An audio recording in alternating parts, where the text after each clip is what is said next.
Buenas tardes, querido profesor y bueno, compañeros todos. En este momento vamos a hablar un poco de lo que viene a ser todo lo que tenga que ver con la teoría de los estados financieros.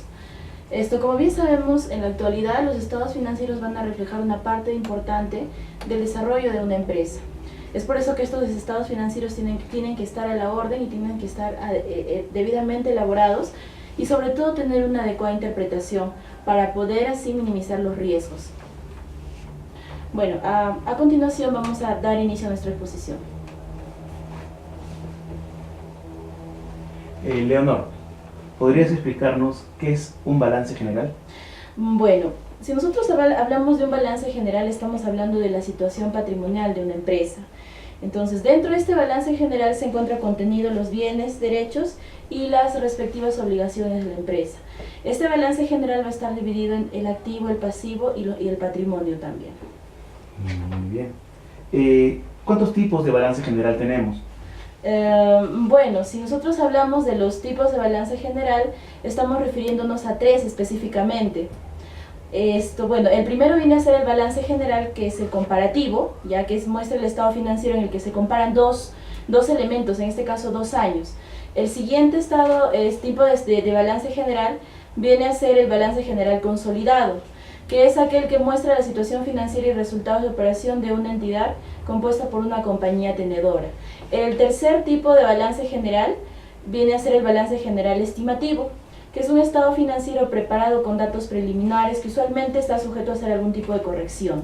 Y por último, el balance general, que es el de proforma, ¿no? Que nos va a dar en resumen los datos para poder hacer de repente las compras, para poder verificar el estado, ¿no? De una manera más general. Okay.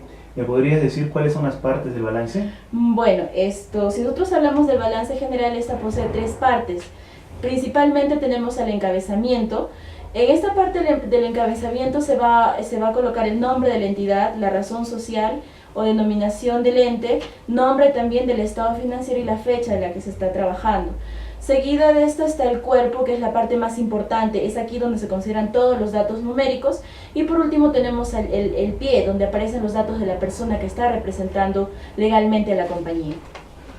¿Podrías decirnos cuál es la estructura del balance general? Bueno, hablar de la estructura es bastante importante.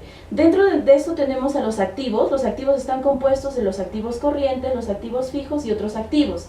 También tenemos a los pasivos, que está compuesto por los pasivos corrientes, otros pasivos y pasivos a largo plazo. Y finalmente tenemos al patrimonio, que está compuesto por el capital, la utilidad retenida y la utilidad del periodo anterior que se está trabajando. Así está. Ok, buenas tardes. Siguiendo con la exposición, me toca poder explicar qué es el estado de resultados. Bueno, básicamente el estado de resultados es todas las actividades económicas que ha tenido una empresa durante un periodo de tiempo, en las cuales ha habido ingresos y egresos. Este estado es comparable siempre con el periodo anterior para ver si ha habido utilidades o pérdidas durante ese proceso. Es importante tener claro qué conforman este estado, y tiene que ser simple y bastante claro para poder tomar decisiones y poder enrumbar la empresa a lograr los objetivos. Y John, ¿podrías decirnos cuál es la composición del estado de resultados?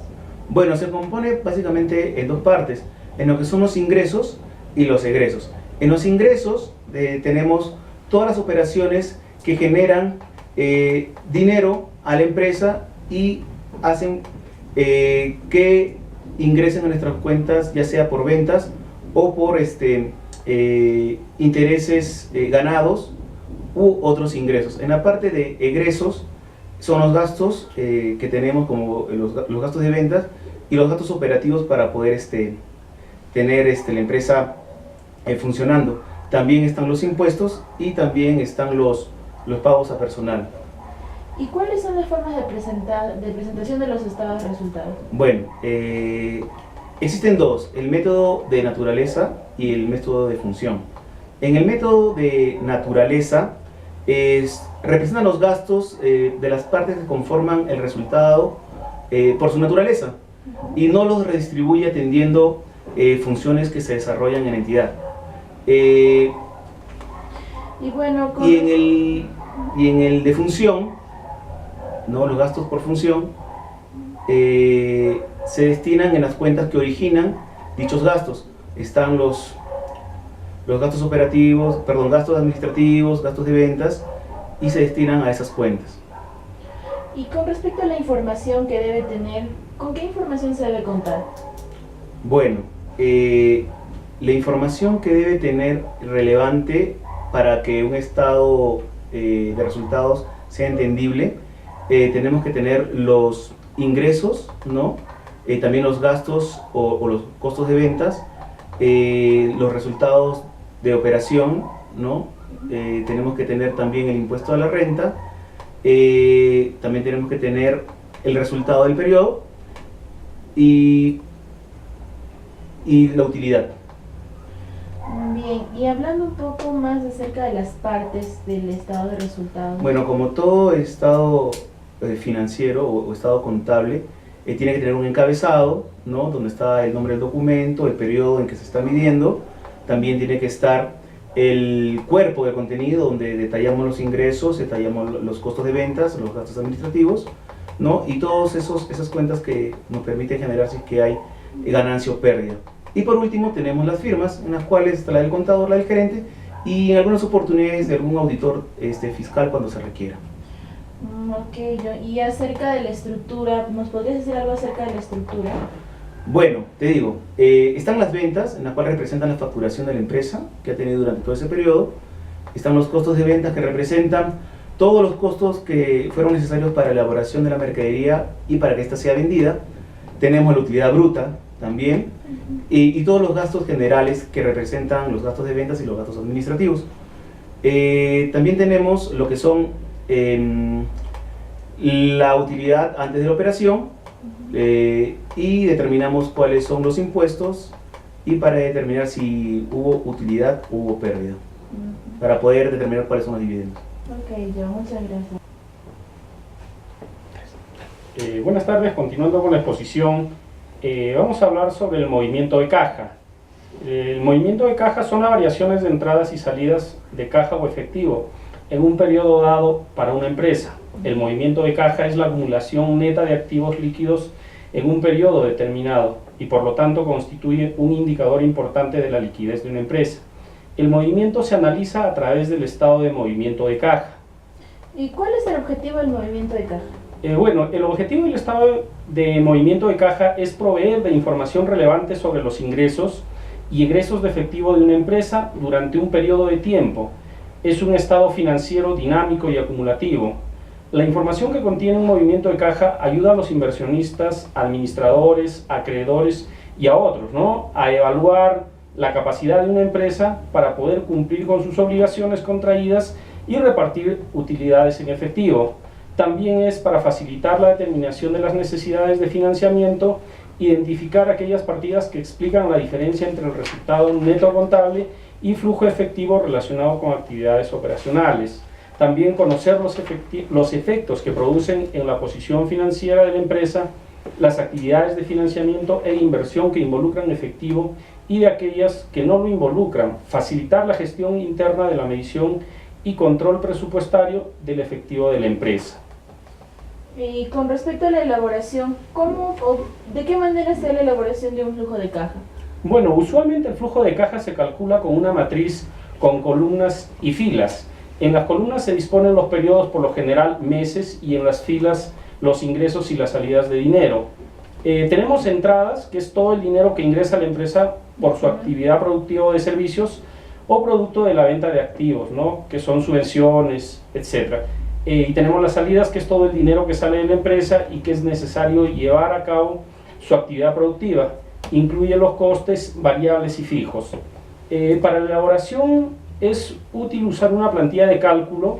La fórmula que se puede usar para sacar el flujo de caja proyectado es ingresos afectos a impuestos, gastos no desembolsados, que esto se refiere igual a la utilidad antes de impuestos, que son los impuestos, y esto es igual a la utilidad después de impuestos, más los ajustes por gastos no desembolsados, que son las amortizaciones y provisiones, menos los ingresos no afectados a impuestos, más los beneficios no afectados a impuestos. Esto nos da como resultado el flujo de caja. Ah, qué interesante, Jorge. Y con respecto al cálculo del flujo de caja personal, Teóricamente, calcular el flujo de caja de una persona no debería ser difícil, siempre que se disponga de las cifras exactas de ingresos y de gastos. En la práctica resulta un proceso más complejo, porque se generan más beneficios y gastos de los que quedan impresos en facturas y cuentas corrientes. Por ejemplo, el interés que nos da nuestro dinero, nuestras inversiones, los gastos de dichas inversiones. Por eso llevar una cartera de ingresos y gasto diario actualizado dará al final de mes las cifras que se buscan. Calcular el flujo de caja y obtener el gráfico de movimientos durante periodos de tiempos largos nos dará una visión global de dónde se genera nuestro dinero y a qué se destina a largo plazo, cuando son las épocas en que se generan más gastos y cuando más beneficios. La fórmula básica del cálculo sería: flujo de caja es igual a beneficios netos más amortizaciones más provisiones. y para ver la mejora del flujo de caja, ¿cuándo se habla de mejora? Cuando hablamos de mejora del flujo de caja, nos referimos a mejorar el resultado final del cálculo. En nuestro caso lo haremos a escala doméstica, pues a escala empresarial son muchos los factores que entran en juego. La forma principal de hacerlo es reduciendo los costos, aunque en el caso empresarial también ha de tenerse en cuenta la mejora del rendimiento de las inversiones. Por ejemplo, un aspecto muy importante entre los muchos que hay, y el más importante, es que no debemos de perder de vista ningún movimiento, tanto al alza como a la baja de nuestra caja, para poder así llevar un cálculo exacto. Lo último sería pues reducir nuestro gasto, como un ejemplo en la tarjeta de crédito, reduciendo así los astronómicos valores de las comisiones que pagamos por usarla. Ok, gracias Jorge.